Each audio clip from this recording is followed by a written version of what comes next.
NFL quarterbacks aren't just defined by their skill set and individual numbers. They're also judged by their ability to perform under pressure. Let's talk about quarterbacks who need to up their games going into next season, or maybe they don't get another contract. CJ Stroud might be one of those guys.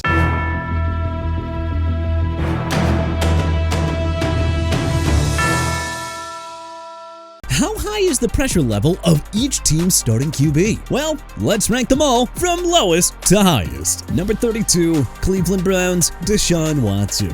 2 years ago, Watson would have placed higher on this list, but everyone has accepted that he is washed up and done, so there aren't any expectations for him whatsoever. Number 31, New York Jets, Geno Smith. Smith may be fighting for his career at this point, but I don't think anybody's really expecting much of anything from the former Seattle Seahawks Pro Bowler. Number 30, Arizona Cardinals, Jacoby Brissett. Whether it's Brissett, Gardner Minshew II, or rookie Carson Beck behind center, it doesn't matter. The pressure is minimal on an Arizona team that is in a good spot to win the Arch Manning or Dante Moore sweepstakes next year. Number 29, Miami Dolphins, Malik Willis. The Dolphins signed Willis to a 3-year deal worth $67.5 million after cutting Tua Tagovailoa loose. They also cut Tyreek Hill and traded Jalen Waddle to the Denver Broncos, leaving Willis with a practice squad level set of receivers. In other words, the heat level is very low on Willis this year. Number 28, Las Vegas Raiders, Kirk Cousins. Now in his third team in 4 years, the Pro Bowl version of Cousins is long gone. The Raiders gave him a deal to serve as a temporary starter while they patiently developed #1 overall pick Fernando Mendoza. Despite his status as a household name, nobody's really expecting much from Cousins at this phase of his career. Number 27,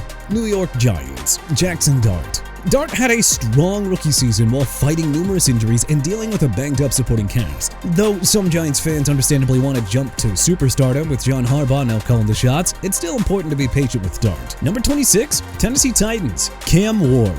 Yes, the Titans signed Wan'Dale Robinson and used the number 4 pick on Carnell Tate to bolster the wide receiver core for Ward. But again, nobody is realistically expecting Ward to break out in year 2. Number 25, Seattle Seahawks, Sam Darnold. Among the established starting QBs for 2026, none of them can take a larger chill pill than Sam Darnold. That man exceeded expectations in his first year with the Seahawks. Number 24, New Orleans Saints, Tyler Shuck. Shuck replaced Spencer Rattler midseason and finished the season as a starter. He showed enough promise to maintain the starting QB job for 2026, and New Orleans got him more help by signing Travis Etienne Jr. and drafting Jordan Tyson in the first round. The Saints are still rebuilding, so expectations are minimal for Shuck this year. Number 23, Pittsburgh Steelers, Aaron Rodgers. It's hard to label Rodgers as a QB facing much pressure. I mean, he's above average, but he's well past his best before date at the age of 42. If he does return to Pittsburgh, they'll be a playoff contender and really nothing more than that. Number 22, Kansas City Chiefs, Patrick Mahomes. Hard to put much pressure on Mahomes here. I mean, he's a 3-time Super Bowl champion who's gone to the big game. With Mahomes also recovering from a season-ending ACL tear, it'll be understandable if he's not exactly at 100% in 2026. Number 21,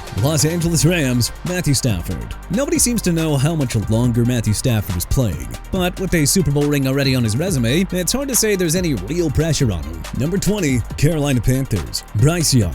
The number 1 pick of the 2023 NFL Draft finally put it together in year 3, leading Carolina to a surprise NFC South crown. With an improved supporting cast around him, there is no reason to think that Young is facing real pressure in year 4. Number 19, Chicago Bears, Caleb Williams. Williams had a breakout year for the ages under Ben Johnson's tutelage. He led the Bears to a surprise NFC North crown and their first playoff win since 2010. The number 1 pick in 2024 has arrived, and he's just entering his prime now. Number 18, Washington Commanders, Jayden Daniels. There's pressure on Daniels to stay healthy and look more like a superstar form that we saw as a rookie in 2024. But I mean, he's a third-year QB who has limited talent around him. Not like the guy's fighting for his job or anything. Number 17, Cincinnati Bengals, Joe Burrow. The weight isn't really on Joe Burrow's shoulders here. We all know that he's going to have a lights-out season in Cincinnati. The pressure is on the rest of the team to build a winner. Otherwise, we can see a scenario where this man demands a trade. Number 16, Tampa Bay Buccaneers, Baker Mayfield. Mayfield is entering the final year of his deal with the Bucs, who endured a brutal second-half meltdown to miss out on the postseason for the first time since 2019. If Mayfield doesn't play well enough to get an extension from Tampa, somebody else will pay him. And with their window closing, that's not exactly the worst-case scenario for Mayfield. Number 15, Minnesota Vikings, Kyler Murray. After his release from the Cardinals, Murray signed a 1-year deal with the Vikings. It's hard to think he'll fare poorly with an elite set of weapons and a top head coach like Kevin O'Connell, but, well, crazier things have happened. If Murray somehow flops in Mini, it could hurt his chances of securing a long-term starting job elsewhere. Number 14, Denver Broncos, Bo Nix. If not for a season-ending ankle injury in the divisional round, Nix would have led the Broncos to the Super Bowl. The Broncos are now bona fide Super Bowl contenders, but so are over half a dozen teams in the very hard AFC. Nix and the Broncos are facing natural pressure as the AFC runner-ups, but it's not the end of his career if they don't win it all in 2026. Number 13, Jacksonville Jaguars, Trevor Lawrence. Lawrence finally regained that start-like form that we saw in 2022 thanks to the masterful coaching of Liam Cohen. With a long-term contract in his back pocket, Lawrence isn't going anywhere. Obviously, it'd be great if the Jags could build off of last year's 13-win season and go on a deep playoff run, but there's only room for one winner in the AFC. Number 12, San Francisco 49ers, Brock Purdy. Hard as it is to believe, we are now 4 years through Purdy's career. 3 playoff berths, 2 NFC Championship berths, and a Super Bowl 58 appearance are nothing to scoff at. But pressure's starting to grow on Purdy. With core players getting old, Purdy's running out of prime opportunities to win his first Super Bowl. Number 11, Philadelphia Eagles, Jalen Hurts. To some, it may feel weird putting Hurts this high after winning the Super Bowl a year ago. But folks, this is Philly. The market is unforgiving. If Hurts has another down season, there's gonna be calls for Philly to trade him and or fire Sirianni. Number 10, Detroit Lions, Jared Goff. The Lions were a trendy pick to win Super Bowl 60 last year. Instead, a rash of injuries and poor performances in one-score games sunk them to a 9-8 record and last-place finish in the NFC North. Since leading the Lions to the NFC title game in 2023, Goff hasn't won a single playoff game. And remember, the knock against him in Los Angeles was that he couldn't win the big one. Goff is not a young man anymore at the age of 32. Dan Campbell infamously told his players losing in the 2023 NFC title game may have been their only shot. It's now up to Goff to put that notion to bed and lead Detroit back into playoff contention. Number 9, Green Bay Packers, Jordan Love. After leading the Packers to the Elite 8 in 2023, Love has endured back-to-back losses in the wildcard round. That's not just gonna cut it in Green Bay. Love is not fighting for his job in 2026, but it's also not a stretch to suggest that he's a playoff choker. If the Packers don't at least reach the NFC Championship game, questions about if he's the right guy in Green Bay will escalate. Number 8, New England Patriots, Drake May. May's sophomore season couldn't have gone that much better. He was the MVP runner-up and led the Pats to a surprise AFC title, before an overmatched Seattle team crushed them in the Super Bowl. But fair or not, expectations are now sky high for May. Number 7, Dallas Cowboys, Dak Prescott. When you're the starting quarterback of the Cowboys, pressure will always go through the roof. Even though most NFL fan bases know that these guys aren't serious contenders, the Cowboys faithful and brass holds a championship or bust mentality each and every year. If there were a time for Prescott to lead Dallas on a deep postseason run, it's now. Number 6, Los Angeles Chargers, Justin Herbert. The knock against the Bolts early in Herbert's career was that he had a bad offensive line, a weak defense, and coaching malpractice. Well, none of those have been a problem in LA since Jim Harbaugh arrived. And yet, Herbert has delivered back-to-back stinkers in the wildcard round. His playoff record is now 0-3 with 2 touchdowns, 4 picks, and a 64.7 passer rating. Woof. We don't want to imagine how much worse his reputation will get if the Bolts can't win at least one playoff game this year. Number 5, Indianapolis Colts, Daniel Jones. Jones is enjoying a career year in Indy before, unfortunately, suffering a torn Achilles late in the season. The Colts decided to take the risk that it wasn't a fluke, giving Danny Dimes a 2-year extension worth $88 million.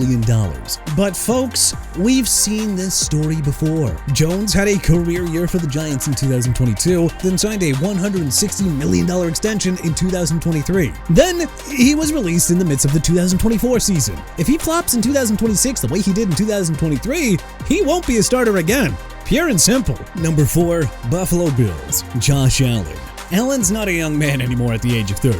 If you thought Sean McDermott was the problem, well, he's now long gone. The Bills replaced him with Joe Brady, who has helped Allen take his game to another level. The Bills' championship window is now closing, and it is closing fast. If the Bills don't get it done in 2026, then what do? The excuses for Allen have to end at some point. Number 3, Atlanta Falcons, Michael Penix Jr. The Falcons signed Tua Tagovailoa to challenge Penix after his release from the Dolphins. So yeah, the pressure is really on Atlanta's 2024 first-round pick to deliver this time. Number 2, Houston Texans, CJ Stroud. Stroud's shaky 2025 season wasted a generational Houston Texans defense. He single-handedly cost them in their AFC divisional round loss against the Patriots. What happened to the guy who had an MVP-like season in his 2023 rookie year? Houston picked up Stroud's fifth-year option, but his seat is burning hot now. Number 1, Baltimore Ravens, Lamar Jackson. Lamar Jackson presumably wanted John Harbaugh gone after missing the postseason in 2025. The Ravens gave him a fresh start, so we've entered the if not now, when phase of Jackson's career. Jackson and Harbaugh never got the postseason together despite remarkable regular season success. The 29-year-old QB is not getting any younger. If fortunes don't change under Jesse Minter, we might just have to accept that Jackson will never win the big one.